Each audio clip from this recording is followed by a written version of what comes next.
have a global policy with regard to the U.S. dollar. This is technical banking stuff. It's very subtle. But we can't just la-di-da have $3 billion or $3 trillion or whatever gazillion dollars is floating around outside of the U.S.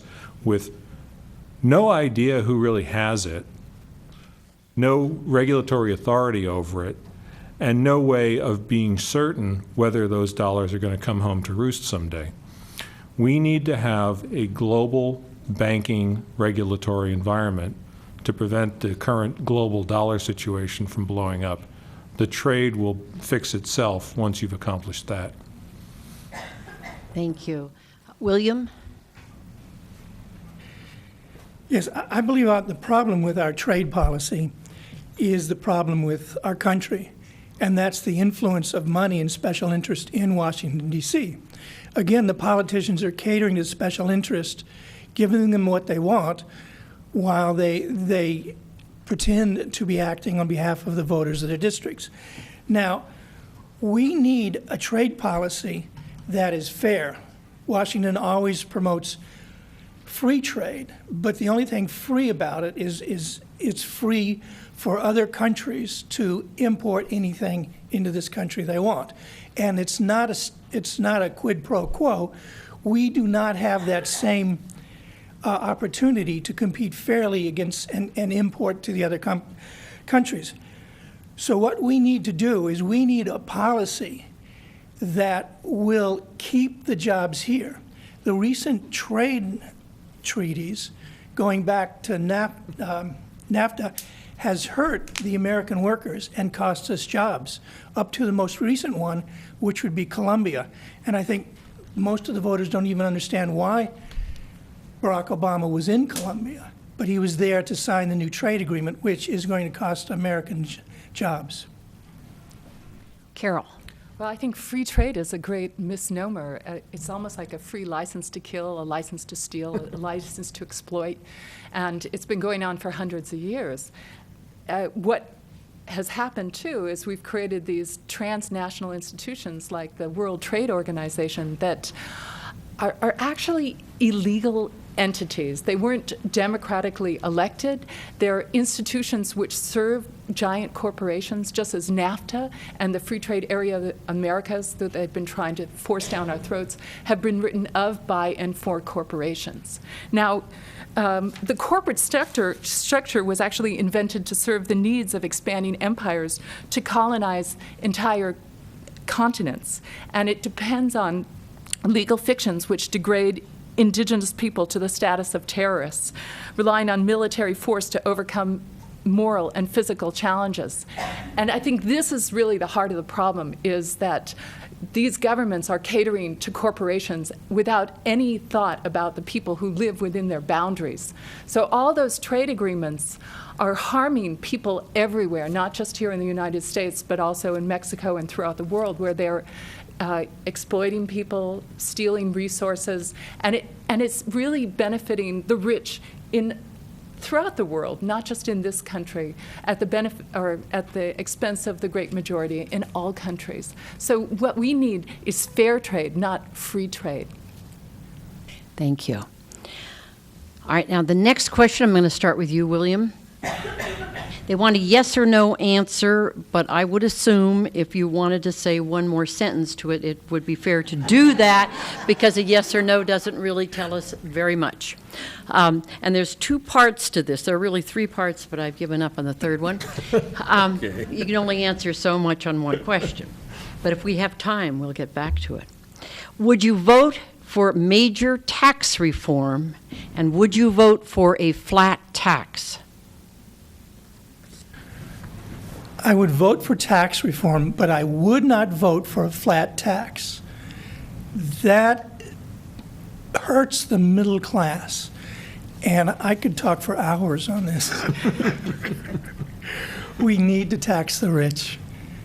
Okay, and what about, the flat tax you said? No flat tax. All right. Okay, Dave? Well, I'm not a fan of the current tax system. If I had my choice, I'd go back to the 1983 tax system. So, yeah, no flat tax. Okay, and would you vote for a major tax reform? I would not vote for any of the proposals currently on the table. Okay, Carol? Oh, I'm against a flat tax. It's very regressive. But I do think that we could solve our problems by having monetary reform, which would, change the situation totally. And I'd love to expound upon that if you are going to allow us to tackle the major issues that we think confront us. One or two sentences. Monetary reform meaning what? Meaning, well, Dennis Kucinich proposed H.R. 2990 last fall, and it would end the bank's license to create money. It would nationalize the Federal Reserve, enabling the government to fund itself without indebting future generations. It would create a public works program to spend $2.2 trillion into circulation to maintain our infrastructure. If new money is spent on real non-military goods and services, it will not create inflation. We have to reclaim the power to create money which has been privatized by the banks, which have used it to buy our politicians, write policy, and dominate the country, and loot the world. Okay. All right, I just want to make sure you got it. Okay, here's a question. I'll give you the first part of, or the second part, and then mention just the first, because the first is a statement which we want questions, not statements. But what is your stand on universal health care with a single payer financing? And basically, it's referring to the fact that Obamacare doesn't cover everyone and keeps the insurance companies making huge profits. That's their opinion. But let's start now with you, Dave. Yeah. Well, I don't think I like any of these proposals. The United States has not had an adult conversation about health reform yet. Here's a couple of facts.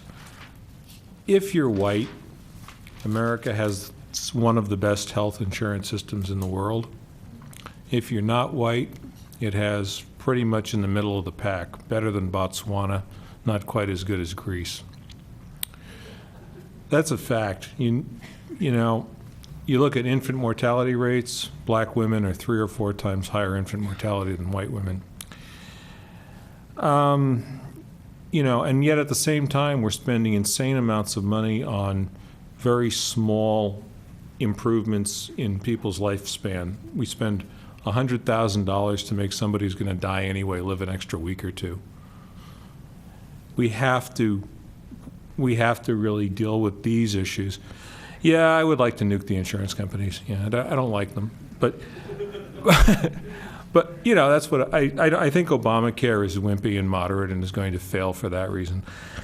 It's not radical enough to appease the Green Party here, and it's not, and it costs too much to appease the radical Republicans. What are you going to do? You're going to mess everybody up.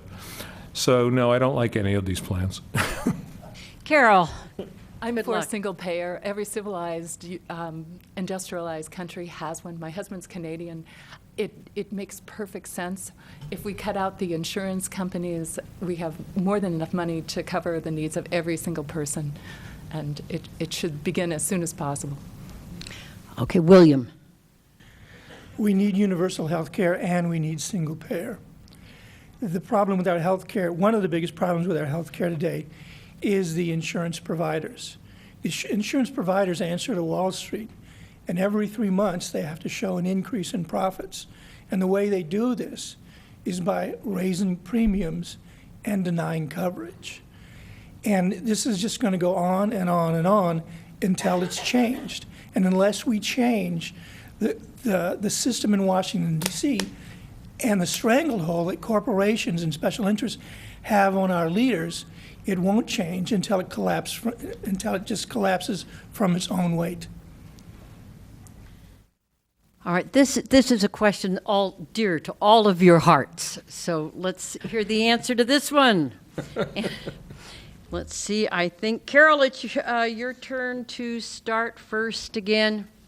How do you see yourself, if elected, fixing the influence of money in government? Oh, thank you. That was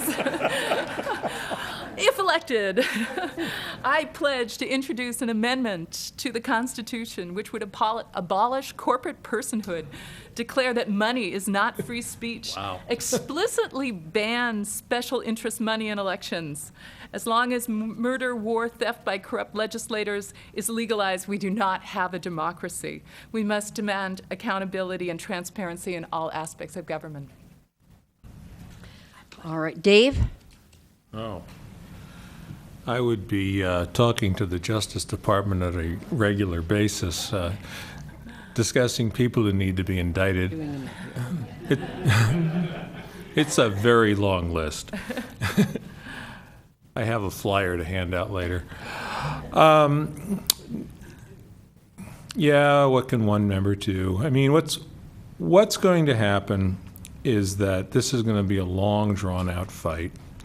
We're going to have to take back the government one congressional race at a time. And the problem is that the other team has some really talented people. I mean, it is astonishing how some of these career politicians can lie, just look you right in the face, say something you don't know. It's obviously false. Both of you know it's false, and they'll look you right in the eye and tell you it's something. Incredible talent.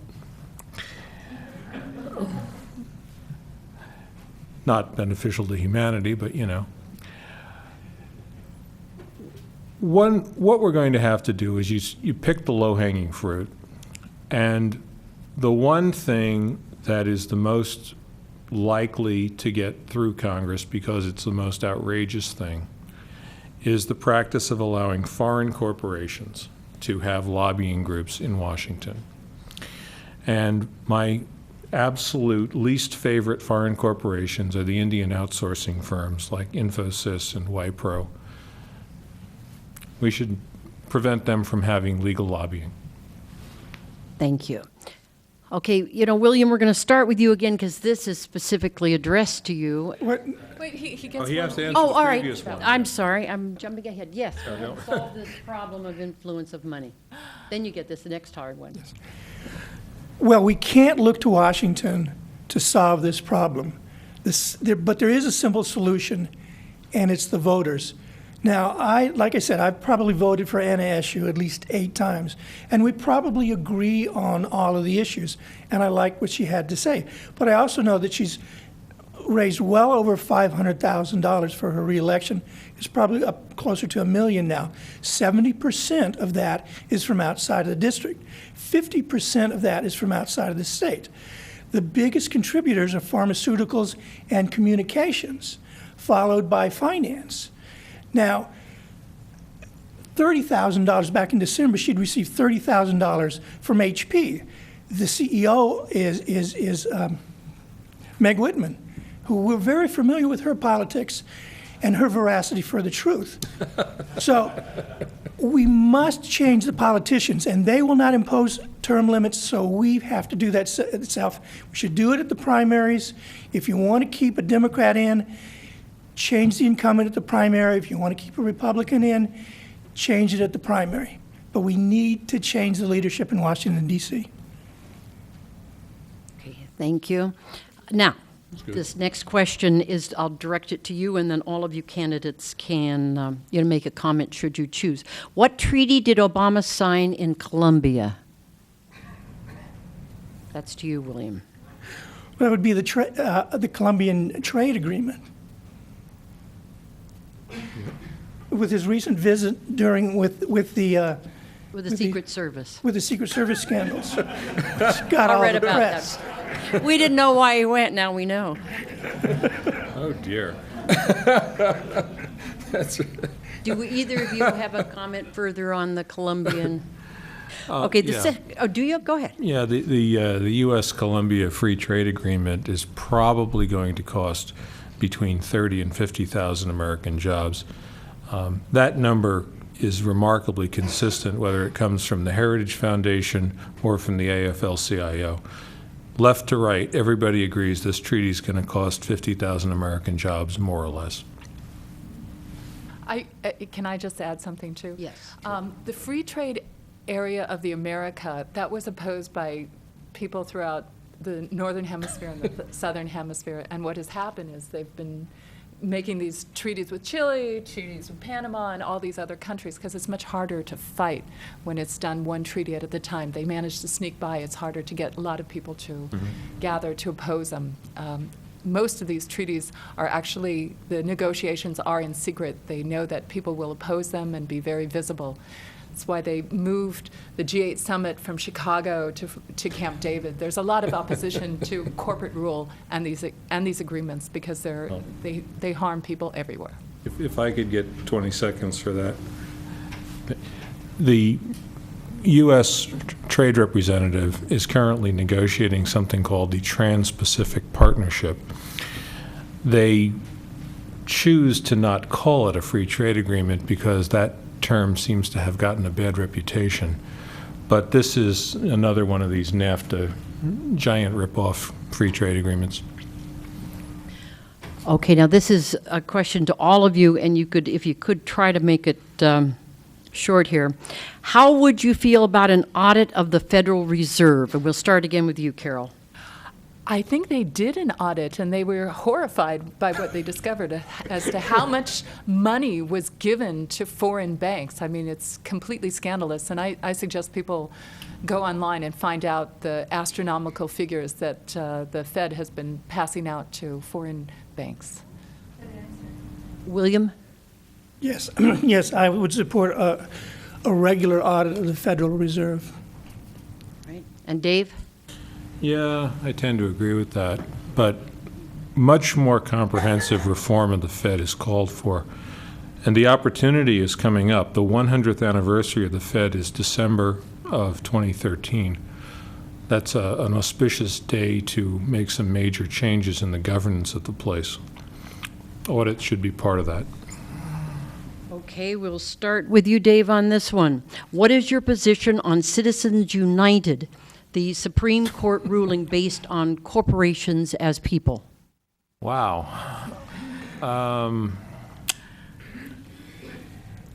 That's one for the history books. That is probably going to be 50, 100 years from now, that will be remembered as one of the worst Supreme Court decisions, right up there with Dred Scott.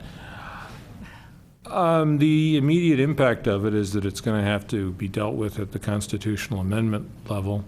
And the way I think this is going to play out is that pressure is building for a constitutional convention, just like 100 years ago. And I think that when enough pressure builds up for a constitutional convention, then the log jams will break and we'll get some amendments dealing with these outrageous things. Carol? It reveals the corruption of the Supreme Court. If people aren't familiar with a Powell memo in 1971, please look into it, and it sort of lays out the plan in order for corporations to exert more power over society. They wanted to have more influence in the court, and through those decisions, empower corporations basically against people, and they've held to that plan. And we've seen the Supreme Court compromise itself in numerous